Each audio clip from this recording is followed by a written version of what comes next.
Hi అండి. నమస్తే. Welcome to అమ్మాయి లోకం. అందరూ ఎలా ఉన్నారు? నేనైతే చాలా బాగున్నాను. మీరందరూ కూడా బాగుండాలని మనస్ఫూర్తిగా కోరుకుంటున్నాను. ఇవాళ మన రెసిపీ వచ్చేసి బొంబాయి రవ్వతో అప్పటికప్పుడు చేసుకునే ఒక మంచి స్నాక్ రెసిపీ. ఎలా చేయాలో చూద్దాం. స్కిప్ చేయకుండా చూడండి. ముందుగా కడాయిలో ఒక టేబుల్ స్పూన్ నూనె తీసుకున్నాము. నూనె వేడెక్కిన తర్వాత అర టీ స్పూన్ జీలకర్ర, కొంచెం ఇంగువ, ఒక పావు టీ స్పూన్ ధనియా పౌడర్, ఒక పావు టీ స్పూన్ మిరియాల పొడి, ఇవన్నీ మనకి నూనెలో చక్కగా వేగిపోవాలండి. ఆ ఫ్లేవర్ బావుంటుందనమాట అప్పుడేను. వేగిన తర్వాత ఒక కప్పు నీళ్లు తీసుకుందాము.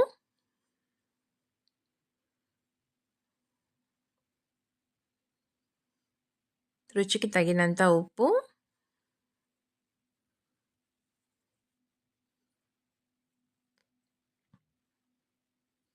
నీళ్లు మనకి తెరులుతా ఉండగా 2 టేబుల్ స్పూన్లు తురిమిన పచ్చి కొబ్బరి తీసుకున్నామండి. తర్వాత సన్నగా తరిగిన కొత్తిమీర కొంచెం,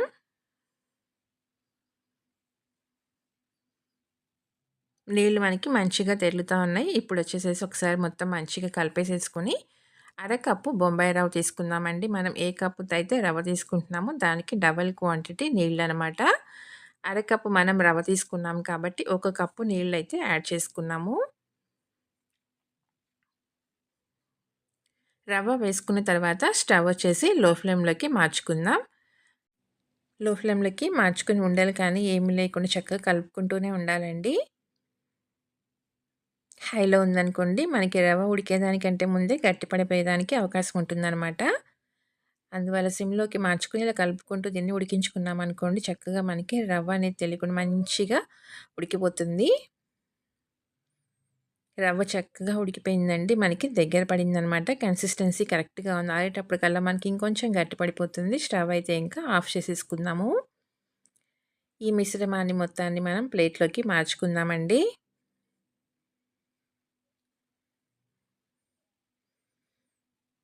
దీన్ని కొంచెం పల్చగా స్ప్రెడ్ చేసుకుందాం. తొందరగా ఆరిపోతుంది.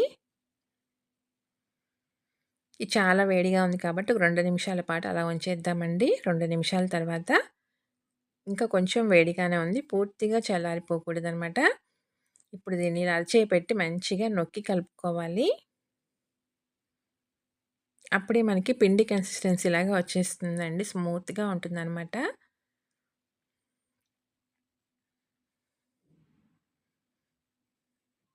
దీనిలో కారం వచ్చేసి ఇంకా మనం వేరే పచ్చిమిర్చి కానీ ఏమి వేయలేదండి. మిరియాల పొడి, కారమేననమాట. పచ్చి కొబ్బరి వేసుకున్నాం కాబట్టి మిరియాల పొడి వేసుకున్నారనుకోండి టేస్ట్ చాలా బావుంటుంది. ఇలా స్మూత్‌గా పిండంతా కలిపేసుకున్న తర్వాత ఒక చిన్న సైజ్ బంగాళాదుంపను ఉడకబెట్టుకొని పెట్టుకున్నామనమాట. దాన్ని ఇలా తురిమేసేసుకున్నామండి. దాన్ని వేసుకుందాము. చిన్న బంగాళదుంప తీసుకుంటే సరిపోతుందండి. ఎక్కడ ఉండలు కానీ, గడ్డలు కానీ ఉండకూడదనమాట. మంచిగా తురుముకోవాలి. తర్వాత 3 టేబుల్ స్పూన్లు గోధుమ పిండి తీసుకున్నాము. ఇంకా నీళ్లు వేసుకోకుండా కరెక్ట్‌గా సరిపోతుందండి. 3 టేబుల్ స్పూన్లు ఇంకా మీకు పలచనైనట్టుగా ఉంది అనుకుంటే పిండి ఇంకా ఒక 2 టేబుల్ స్పూన్లు కూడా వేసుకోవచ్చనమాట. పిండి మాత్రం గట్టిగా చపాతీ పిండి కన్సిస్టెన్సీలోకి వచ్చేయాలండి. నీళ్లు వేసుకోకుండా పిండి ఇలా గట్టిగా ప్రెస్ చేస్తా కలుపుకున్నామనుకోండి చక్కగా మనకి కలిసిపోతుందనమాట పిండంతాను.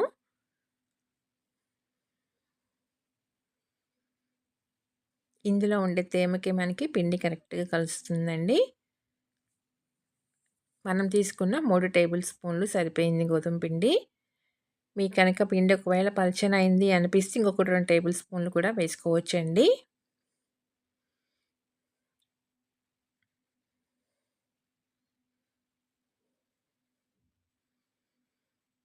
చూసారు కదా! కరెక్ట్‌గా ఉందనమాట. కన్సిస్టెన్సీ మనకి ఇలానే ఉండాలి. గట్టిగా ఉండాలండి పిండి.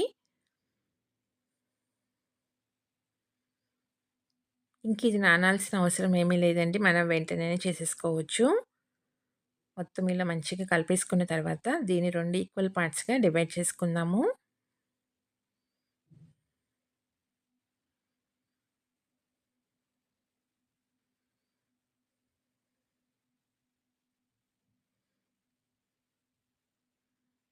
ఇప్పుడు కొంచెం పొడిపిండి వేసుకుందామండి.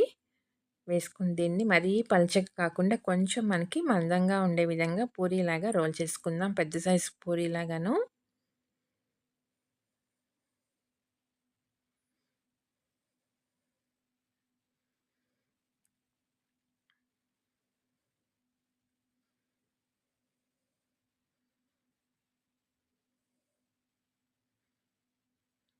అంచులొచ్చి మనకి కరెక్ట్‌గా షేప్‌లాగా రాపోయినా పర్వాలేదండి. మనం దీన్ని కట్ చేసుకోబోతున్నాం అనమాట.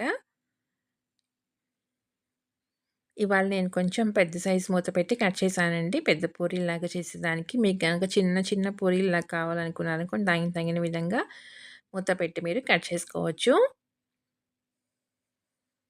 ఈ ఎక్స్‌ట్రా ఉన్న పిండంతా మనం పక్కన పెట్టేసుకుందాము. ఇంకొక పూరీలాగా చేసుకొని దాన్ని కూడా మనం కట్ చేసుకోవచ్చండి. చూడండి ఇలా చక్కగా మనకి రెడీ అయిపోయినాయనమాట. అన్నిటిని తీసుకొని పక్కన ప్లేట్‌లోకి పెట్టుకుందాము. చూడండి థిక్‌నెస్ మనకి ఈ విధంగా ఉండాలి. అన్నీ రెడీ చేసుకొని ప్లేట్‌లోకి తీసుకున్నామండి.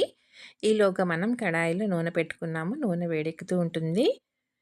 నూనె మనకి మంచిగా కాగాలండి. కాగిన తర్వాత మీడియం ఫ్లేమ్‌లోకి మార్చుకుందాం. దీన్ని మనం ఏమి టచ్ చేయొద్దండి. వేసి అలా వదిలేసామనుకోండి దానంతట అదే చక్కగా మనకి పొంగి పైకొచ్చేస్తుందనమాట.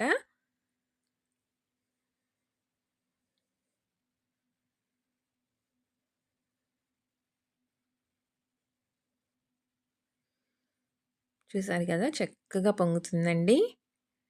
ఇలా ఒక పక్క మనకి పొంగిన తర్వాత రెండో పక్కకి మార్చుకుందాం. 2 పక్కల చక్కగా ఎర్రగా కాల్చి తీసుకుందామండి. టేస్ట్ అయితే చాలా అంటే చాలా బావుంటుందనమాట. మంచి సాఫ్ట్‌గాను మనం వేసుకున్న కొబ్బరి, మిరియాల పొడితో చాలా కమ్మగా ఉంటుందండి. ఇలానే తినేయొచ్చనమాట. స్నాక్‌లాగా బావుంటుంది. మార్నింగ్ బ్రేక్‌ఫాస్ట్‌లోకనుకోండి బంగాళదుంప మనం కర్రీ చేసుకుంటాం కదా! కొంచెం పల్చగా ఉండేటట్టుగా దాంతో చాలా బావుంటుందండి బంగాళదుంప మసాలా కర్రీతో.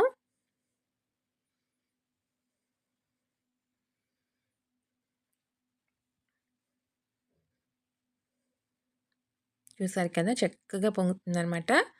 తర్వాత రెండో పక్కకి మార్చుకుందాం. అంతేనండి 2 పక్కలు చక్కగా ఎర్రగా కాల్చి తీసుకుందాము. చేసుకోవటం అయితే చాలా ఈజీ అండి. మార్నింగ్ బ్రేక్‌ఫాస్ట్‌లోకి కానివ్వండి, ఈవినింగ్ స్నాక్‌గా కానివ్వండి చాలా బావుంటుంది. తప్పకుండా ట్రై చేసి చూడండి. మీకెలా వచ్చిందో కూడా నాకు తప్పనిసరిగా కామెంట్ చేయండి. అలానే వీడియో నచ్చినట్లయితే తప్పకుండా సబ్స్క్రైబ్ చేసుకొని ఒక లైక్ ఇచ్చేయండి. మీ ఫ్రెండ్స్‌కి, ఫ్యామిలీ మెంబర్స్‌కి షేర్ చేయండి. ఒకటి ఓపెన్ చేసి చూద్దాము. చూడండి ఎంత సాఫ్ట్‌గా ఉందనమాట. టేస్ట్ అయితే చాలా బావుంది. తప్పకుండా ట్రై చేసి చూడండి. ఈ రెసిపీ అయితే ఇంతేనండి. రేపు ఇంకో కొత్త రెసిపీతో మీ ముందుకొచ్చేస్తాను. Thank you for watching.